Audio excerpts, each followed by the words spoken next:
By the end of this video today, you should be an expert when it comes to all things relating to drop 2 voicings if you aren't already.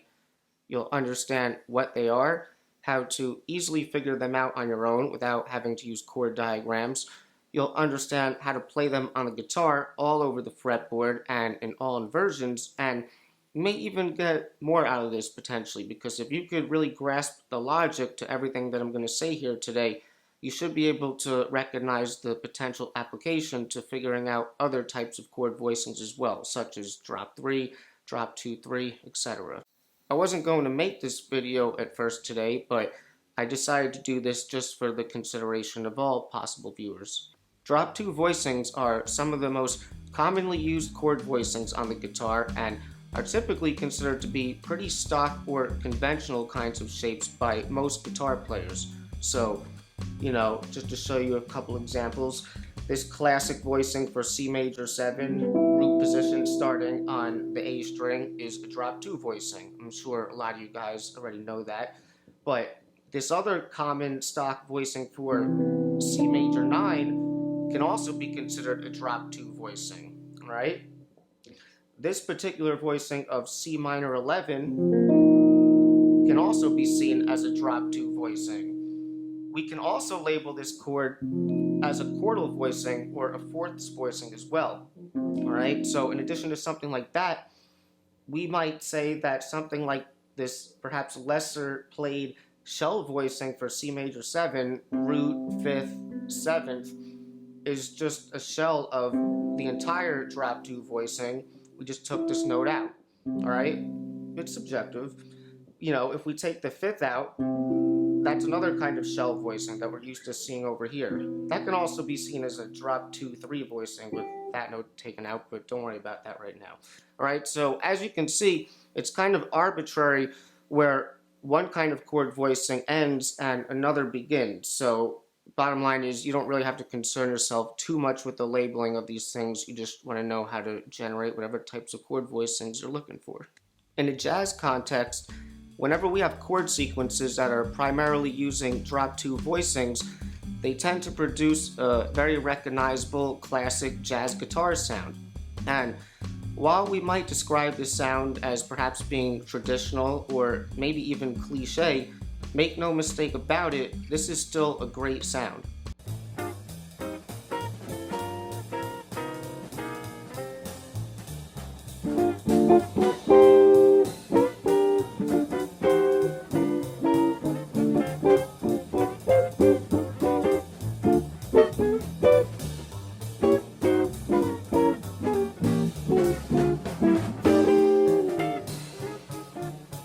Sometimes we may opt in favor of choosing to use other types of chord voicings that may possibly give us a more modern kind of a sound or just a different kind of sound in general. And I still think that all of that stuff is great, and I would always encourage everybody to explore as many different kinds of chord voicing possibilities or sounds or whatever as you want. But in my opinion, if you truly want to be a well-equipped, professionally capable jazz guitarist, you simply cannot bypass learning these voicings. These days, it can be really easy to come across lots of different kinds of conflicting information on different things, and with something like this, you can come across some people who seem to completely discredit the use of any kind of drop 2 voicings of any kind altogether, as if there's no legitimate place for them or use for them at all in any sort of, actually good jazz guitar playing or comping or whatever. And, even though what I have to say is just the next person's opinion on this, when it comes to ideas like that, I would really be weary of those kinds of things, alright? To me, it's a very one-dimensional way to be thinking about chord voicings or harmony in general. And, just because I'm making a video here about drop 2 voicings, that doesn't mean that I think drop 2 voicings are superior in any kind of way. And when it comes to choosing what kind of voicings I'm actually going to play in the moment, I don't discriminate at all or think that any type of voicing is better than another, and my choices are more so being dictated by whatever the context is of the moment and whatever I think is going to be the right voicing or the right choice for that exact situation, all right? And when you really understand that more and more, you'll realize that that is really what determines if a chord actually sounds good or not. Are you using it in the right kind of way? Does it fit with, the context of where you're putting it, basically, all right? So, bottom line, if you want to be a good jazz guitar player, make sure you know your drop two voicings. So, with all that said, let's begin now with defining what exactly drop two voicings are. Drop two voicings are only one kind of voicing that we can make whenever we're working specifically with only 4 notes at a time, and we're basically considering different orders in which we could arrange these 4 notes. Now, no matter what 4-note chord we may have, we need a standard order in which we will always arrange the notes within, so that if we were to make adjustments to them to yield whatever kind of voicing we may want, our results will be consistent, alright? And the standard order in which we'll arrange any chord is basically what we might call a closed voicing, or all the intervals are in sequential order and fitting within 1 octave's range usually. And that's regardless of the inversion. So it'd be like the closed position for first inversion, second, and third. So a basic example, if we have a chord like C major 7, most of us should know we can define C major 7 theoretically as having the notes C, E, G, and B, or the intervals of root, major 3rd, 5th, major 7th, right? And this is a closed voicing for this chord, and this is rare. We can't really play most closed voicings for 4-note chords on the guitar. It's just not really physically possible usually, all right? But this is an exception.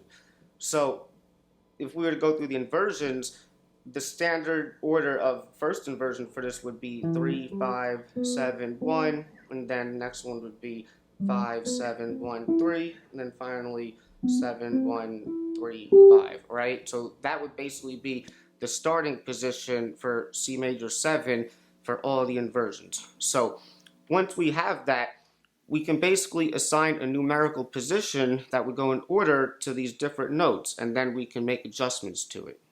Now, here's where it actually gets a little interesting to me. If you check out other lessons on drop 2, what you will usually find is, let's say we take this root position of C major 7 and we labeled it where the top note was position 1, it'd be like 1, 2, 3, 4. This is how most people teach it.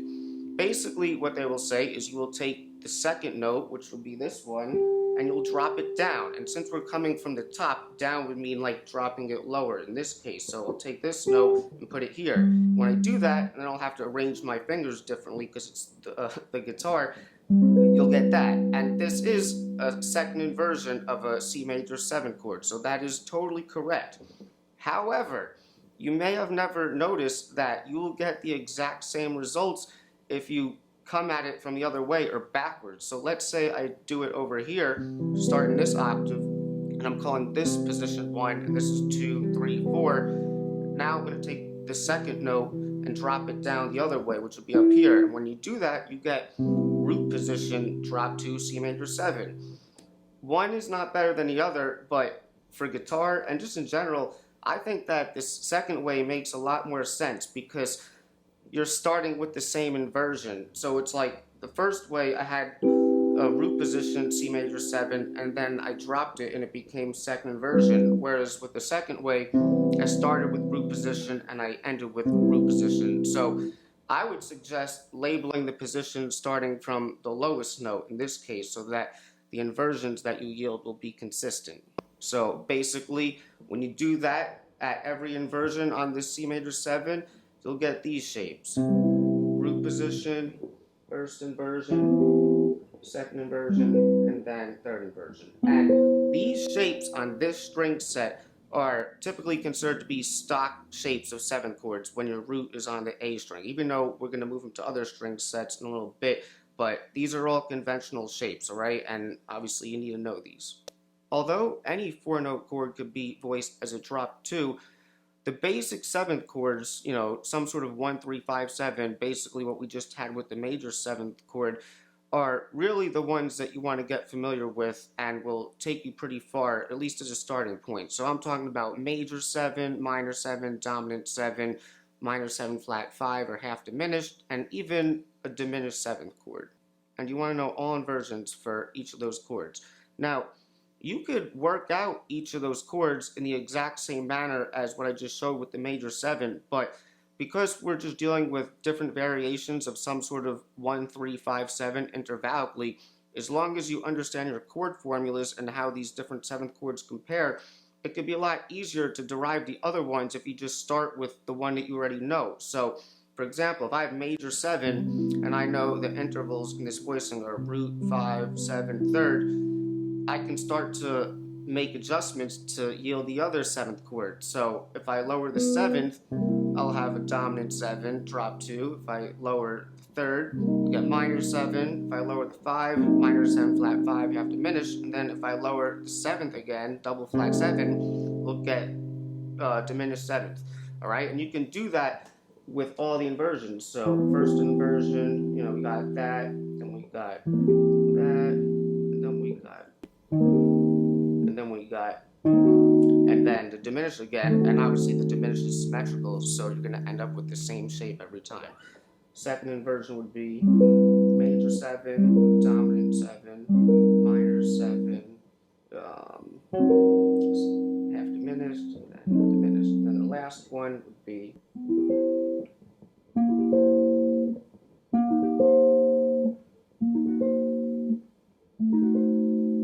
alright, so those are all your basic drop 2 shapes, all inversions for your 7th chords with the roots on the A string. If we want, we can explore the drop 2 voicings for other kinds of 7th chords as well that may be a little bit more specialized perhaps. So for instance, things like a minor major 7 chord, a major 7 sharp 5, or maybe something like a dominant 7 sus 4, even though technically that one is no longer a basic 1, 3, 5, 7. We substitute the 3 out for a 4, giving us a 1, 4, 5 flat 7, but we treat it exactly the same. So if I were to give you an example of something like this, we could look at a major 7 sharp 5 with the drop 2. So I could just take the major 7 I had before and just alter all the voicings, but this would be the root position drop 2. First inversion would be second inversion, and then third inversion, right? And if I were to give you a little chord progression example where this voicing could be applied, we could say that the C major 7 sharp 5 is going to be like a substitution for a D7 chord. I'm not going to get into why, but if we have a D7 chord, let's just make a basic 2-5-1 in the key of G major. So that would be like A minor 7, D7 to G major 7. But don't worry about what I'm playing for the 2 chord for A minor 7. And well, actually, I'm just playing a drop 2 voicing for A minor 7. And then for the D7, I'm going to play this first inversion of C7 major 7 or C major 7 sharp 5. And then for the G major, I'll just play a E minor 7. But those 3 voicings are all drop 2, and they give us some good voice leading. So if I sang the root,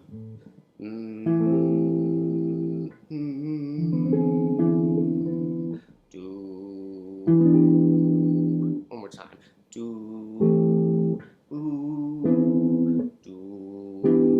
Right? Could be a cool way to play a 2-5-1 if you like the sound of that. Now, I'll remind you again that in order for us to make these drop 2 voicings, what really matters is that we have a 4-note voicing, not necessarily a chord, alright? Because certain chords may be defined theoretically in a standard way as having more than just 4 notes in it, but we're not necessarily always playing all those notes in the chord. So if we go back to an example like I showed earlier, like the C major 9 voicing, this is a stock shape root position, we don't have the 5th, alright? And that's pretty common, and we still consider this a stock shape. So in this case, the notes that we're left with are basically root, the 9, or we can think of it as the 2, because we're going to go in sequential order, and then the major 3rd, and then the 5th. So it's like a 1, 2, 3, 5. So that would be the starting point, or any of the inversions of that, basically, and so on, right? So if we were to create a drop 2 off of that root position, this is what we would yield. The stock C major 9 shape, right? We couldn't do that if we had what was standardly understood to be C major 9, which would be 1, 3, 5, 7, 9, right? You know, you could play a chord like this that has all those notes in it, which is basically the same exact chord with the 5th on top, but it's no longer drop 2. We can't treat it the same, all right? So you may have never thought to take this through the inversions, but you could do the exact same thing. So if I take this through the inversions for all the drop 2 shapes for this, you get, okay, and then the next one would be, and then finally would be, what is this one? And it's okay that I'm, you know, changing strings and altering, you know, whatever I have to do to finger it properly, right? You just want to get the right notes in the right order. So if I gave you another cool example of how we can use something like this, you know, C major 9, if I just go back to the root position, a cool substitution or way that you could use it, you know, because it all depends on, you know, what bass note you're kind of relating it to. So even though this is a root position chord, let's just say I was using it in a context where it was going over an A flat bass note, right? That would basically give us an A flat altered type of sound, because the notes that would relate to it would be a major 3rd, a sharp 5, a sharp 9, and a flat 5, right? So that gives us a unique type of A flat altered sound. So if I want to use that as like an A flat altered sound, and maybe I'll use, instead of this inversion, I'll use the first inversion, you know, A flat 7, I can think of is the 5 chord in a 2-5-1 in the key of D flat major, you know, basic shell voicings, but maybe I want to use these voicings, something like E flat minor 9, and then I'll use this for my A flat 7, and then D flat. So I'm not even using like hip voicings per se. I mean, you might recognize the shape as like a dominant sus anyway with the 13, but you know, it's all about how you use these things in context to give a cool sound or a cool example, all right? So once you understand how to basically create these drop 2 voicings, you want to basically understand that it'll be a good idea to know how to move these shapes across string sets, all right? I'm not going to talk too much about that in this episode, because you're going to see that when we move like full sorts of like bits of chordal material around. But it's a really good idea to know how you can take a voicing and play it all over the fretboard, because it'll really expand the possibilities of what you could do with it, more than you would ever think. So, you know, I'll show you a little bit. Let's just say we take like a C major 7. If I do this root position drop 2 over here, if I play that exact same chord, but on the next string set, like going higher, and I'll do it in the same key, just going up an octave, basically you have to adjust accordingly, you know, where the B string kind of shifts things. So instead of it being like this shape, you know, that note would kind of like come up on the B string, right? And then we can do all of the other variations. So major 7, and then you get dominant, and then you get minor, then what's the next one? Minor 7 flat 5. And notice how this kind of looks like the top of like a, you know, a dominant 9 shape, right? It's important to recognize those types of things as well. Then of course you get the diminished 7th, right? I can move this, it's going to be the same octave, but down a string set, so on the low 4 strings, right? And the shape will shift a little bit as well. So then, finally. Okay, so you're going to see a lot more of this in the videos to come, but understand that you want to know how to take these shapes and move them to other string sets as well, and understand that it's still the same voicing, and I would still associate these other string sets as being the same stock shape, alright? This way, nothing really seems too complicated or like anything that you haven't really learned before. So, other than this, the only other thing that I could really say on this topic for now is just to realize the implications to what I'm talking about, where all I talked about today was drop 2 voicings, and the way we create them, and it's pretty simple. You just order the 4 notes as positions 1, 2, 3, 4, and you drop the second one down. But if you understand what that means, you could do the same thing with other types of drop chords as well. So you should be able to realize what a drop 3 chord is, or drop 2, 3, drop 2, 4, and these all could be really cool sounds to explore and utilize as well. All right, so Once you can understand drop do, if we want to try to check out some other voicings, it basically tells you what to do, all right? So we're going to leave it at that today. If anyone has any questions or anything they want to say, please put it in the comments. And in the next episode, hope you're ready for the next episode. Hey, assuming I don't decide to do anything else like I did with this video here today, I'm going to go back to the comping example from the last episode, and I'm basically just going to break down a lot of it for you guys, so this way you'll really be able to understand where these types of ideas can possibly be coming from. Alright, I think it'll be really helpful and probably packed full of lots of little golden nuggets of harmonic inspiration perhaps, right? So should be a fun one. So that's it. If you enjoyed this video, I would really appreciate it if you gave it a like, as well as consider becoming a subscriber. And if you're new to the channel, my name is Derek Flavin. This is basically like a free online jazz guitar course that tries to progress in a logical sort of order, at least for now. Alright, and I'm also available for private lessons and have a lot of available accompanying PDFs that go along with a lot of the videos on this channel, and information for all this stuff can be found on my website as well as Patreon. And at my Patreon, for only $5 a month, you'll get all the PDFs that are on this channel available right now and to come. So it's really a fantastic deal, alright? Lots of really good information in all these PDFs, and there's a lot of them already, right? So that's it, and I'll see you guys in episode 75. Swinging and playing the blues. That's what we about. I try to help you.